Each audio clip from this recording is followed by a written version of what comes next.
guys, today I'm going to show you how to pin baste your quilt. So I used to think this was really daunting and that you had to have a large space on your floor to baste your quilts, but I've discovered that the dining room table is your best friend. It's really easy to baste your quilts on your dining table as long as your quilt is larger than your dining table. So today I'm going to show you my process and hopefully make it a little easier for you or less daunting. You'll need your quilt. So today we are finally basting my scrappy block quilt. We need a batting. So my batting that I'm using is Legacy brand and it's a 100% cotton. And you need your backing fabric. So this can be a plain piece of fabric, so you can buy wide quilting fabrics to use as your backing. Sometimes that can be very expensive though. Another good option is using old sheets from the op shop or thrift shop, and I do that a lot of times. But for this quilt I couldn't find any cotton, needs to be 100% cotton sheet for the back that I was happy with secondhand. So what I ended up doing is actually piecing a back together with scraps. I wanted to utilize this lovely Van Gogh fabric, and I just pieced the back in strips, which you'll see. So that is my back. So 3 layers that you're going to be basting together. Another word I like to call this method is sandwiching my quilt. I always say I've got to sandwich my quilt. You need some safety pins. I prefer the ones that have a curve in them, so you can buy them with a curve, and that's so that you can easily baste with them. So I actually shouted myself a new pack for this project. Use what you have. So the first step is that these need to be ironed really well and get out any of the creases that are in them from being folded and stored waiting for this time. So I'm going to do that off camera, have them all ironed perfectly, and we'll get started.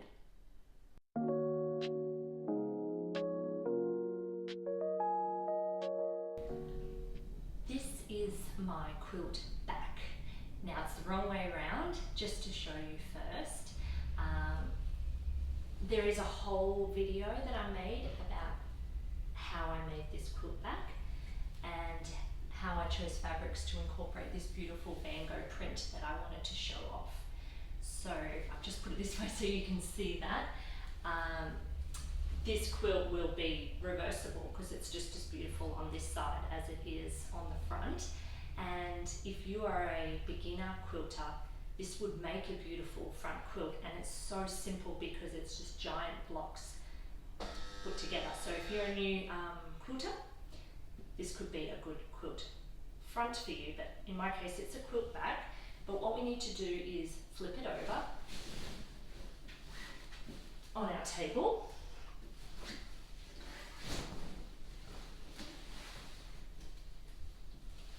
So the wrong side is facing up. Now, with this quilt back, because it has directional lines, my seam lines, I want to get them straight on my table. If you have a print that has lines in it, you might also want to make sure it's nice and straight. I'm going to make sure that I have an equal amount hanging roundabout on each side of the table. And it's this hang, it's the hang over the table that keeps your quilt taut while you're pinning it. So that's why I said your quilt needs to be bigger than your table.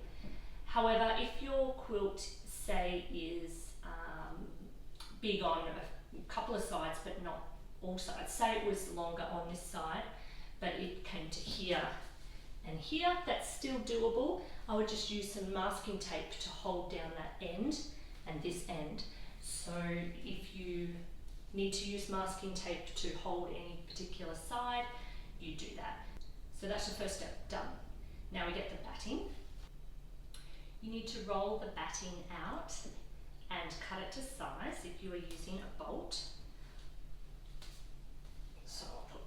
down here. Have a look at my overhang. How much do I need?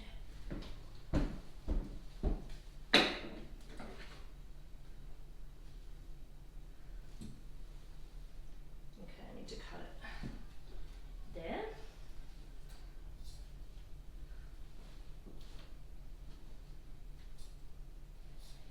So, if you watched my Everything I Made in 2024 video, you would notice that I'm wearing my red tartan skirt, and I also made this purple top. So in that video I questioned whether they would pair together and you could wear them both. So what do you think? Let me know in the comments.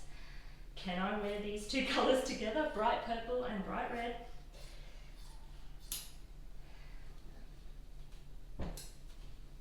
Okay, and fold this out. Now your batting will have what they call a scrim. If you feel one side it's slightly bumpy, it's because when they make the felt and they needle press it all together, because it really is just fibres of cotton felted together, one side will feel bumpy. I usually put the bumpy side on facing the back. I don't know why. It would actually make more sense to have the soft side facing down because that's going to be against your body. But I like the top to look nice and it has a smoother appearance. So I think I'm still going to do that. You do what you wish. I might just take it completely off. Yeah. This is a good time to just make sure that's still lying how you want it. It's actually a bit crooked.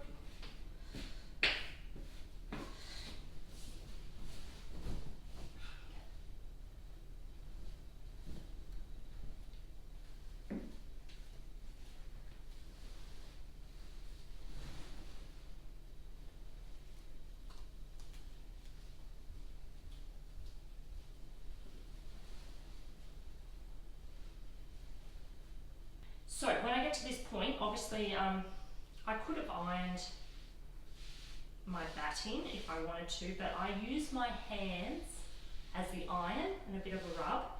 At this point I am smoothing it out and feeling for any bumps, for example here, and pulling it out, but also reaching under and giving my back a little tug as well.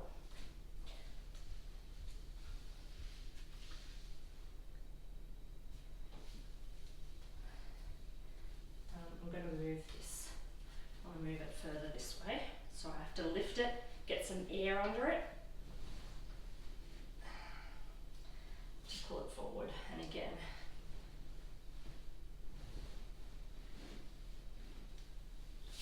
yeah, that's a better size. Okay. Using my hand.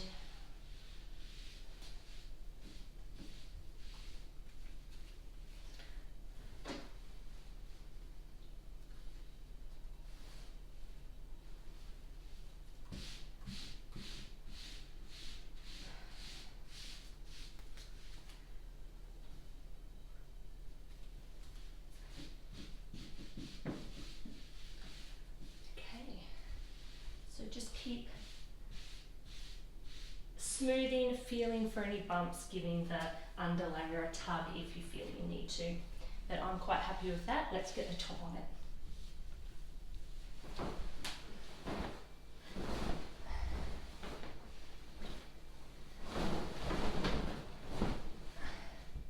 Okay, I've given this a iron. Really hot, steamy iron. I love quilts when they're super flat. Gorgeous. Oh, love this quilt.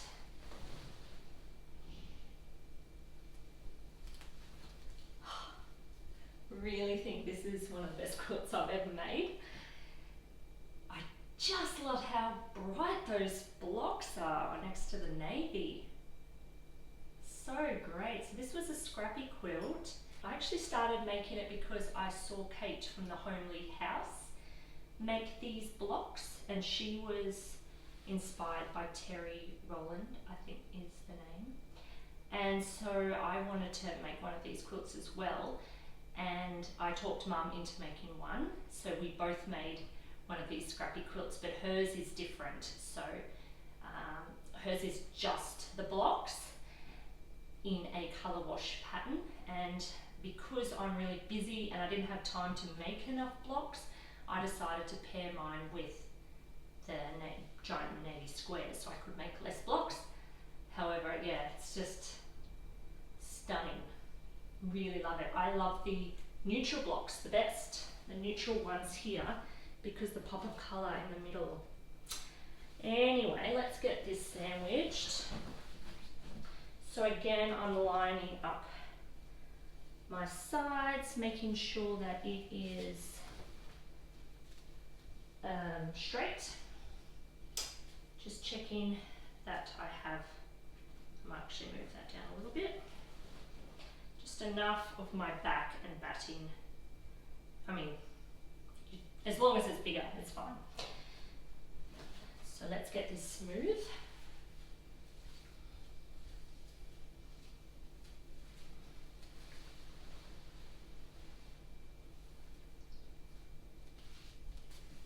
So what we're doing now is from the center, smoothing out to the sides of your table, giving your under layers a little bit of a tug and feeling and making sure there is no creases underneath. So I smooth, I also give a bit of a tug, make sure that that back, oh, I need to reach the back one.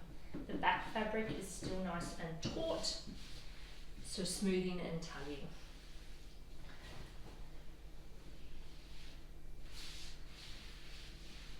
And when you're happy, it's time to start pinning. I pin about a hand distance away from each other. With my pins, I use the design of my quilt to decide on a pattern of placement, and in this case I've gone for the knight in the chess game. It goes 2 down and 1 across, like an L, and then 2 down and 1 across, 2 down, 1 across. So I'll be putting one in here next. Now I've started pinning with these gold pins, these new ones that I just bought. So they are a Birch brand, they are gold, and they're quite dull. They don't go through the fabric easy, and so I do not recommend that you buy these ones for this process. So this was Birch, and I got them at Spotlight in Australia, but they might sell that Birch brand at Joann's in America. They are dull. So I've gone back to my original ones that I had. I've got big ones here, and they're straight, but I'll show you. So if I go, I'm going to put one here, I'm not sure if that's in view, so I'll just do one down here, and they go straight into the fabric, so much easier. Very sharp on the ends. So, and they feel more solid. They were obviously a higher quality. So my suggestion to you is don't skimp on your safety pins. Don't go for the cheapest ones you can get, because you really need your pins to be sharp so that they go into the fabric easily and they don't give you any grief. Like that was just easy to put in. Those gold ones, no good. So I'm going to spend a little while popping the safety pins on the quilt in just the area on the table. Let's put one in here. I make sure I can feel the table underneath my safety pin when I'm putting it in. So if you have a very delicate table, like wood. Just be careful you don't scratch your table. Once I'm happy I have enough pins on the top of the table here, I need to move it. So I simply pick it up on the side and drag. Oh, those pins are going to fall off. Yep. Drag it to the new spot, and then I use my hands again to make sure all 3 layers are aligned exactly how I want them, doing the smoothing and the tugging of the underneath fabric again, as I did before. Then I simply pin this part and I continue in that way, pulling the parts that I need to until it is all pinned. Make sure I put safety pins regularly along the edge of the quilt.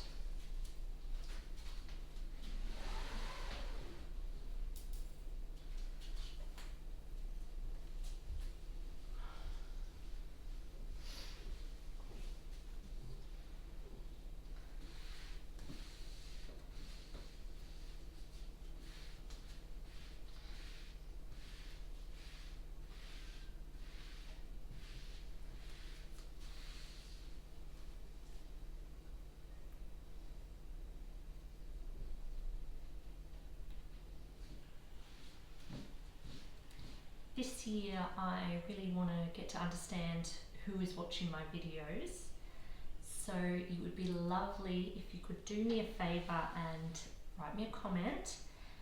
I'd like to know whether you're watching because you quilt already and you have made quilts in the past and therefore you just love quilting and all things quilting, and you watch other quilters and see if you can find any new techniques or just inspiration. Or are you a new and beginner or novice quilter and you're actually looking for like tips on how to start quilting and tutorials on how to do quilting and all the different steps that's involved in quilting? Or are you a non-quilter and you are a crafter or just somebody who likes to watch other people make things, you're here for the company, or maybe you'd like to, you know, maybe quilt one day in your future, but not at the moment, but you just enjoy the content. So anyway, let me know why you're here, why you're watching my videos, and I think that will help me understand what I'm trying to do here with this channel. But mostly I'm here because I want to form connections with other quilters around the world, and it also inspires me to keep doing new things with my quilting or do new projects. So that's why I sort of make these videos, inspire other people, but inspire myself to keep going and to share the knowledge that I have about quilting that I learnt off my mum and that I'm teaching my daughter, but also, you know, I've got skills that could help other people if they're just learning how to quilt. Anyway, enough about all that. I'm here for a chat, basically, if you want to let me know what you're into.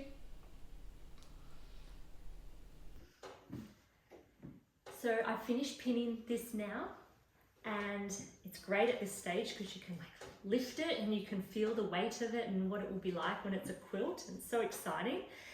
So you can pick it up now, you can roll it up, you can fold it up ready for your machine quilting stage. You can also check if there's any place where you think, oh, I'd actually like a pin in there. You can just grab your pin, you can use your hand on either side and make sure there's enough pins in there. So something I wanted to tell you is I'm going to start a newsletter, which I'm really excited about because sometimes I can't get my words across to what I'm feeling, but I'm really, I think, better with the written word on that. And in these newsletters, I want to reflect on projects I've done in the past, what I'm currently doing, and ideas and projects I want to do in the future. And I think my first newsletter, which will come out not next week but the week after, I want to reflect on making this quilt with my mum and what that was like and how lovely it was to quilt with my mother and have a project in common. So that will be the theme of the first newsletter. If you'd like to jump on board and receive those via email, I'll leave the description below and you can go to that link and you just put in your email, and it's free, and it'll just be another way for us to stay in touch and for me to share more of what's going on through my head. So next video we will be machine quilting this, so I look forward to that, and I'll probably start filming that tomorrow because I want to get going with this, and we'll see you then. Goodbye everyone.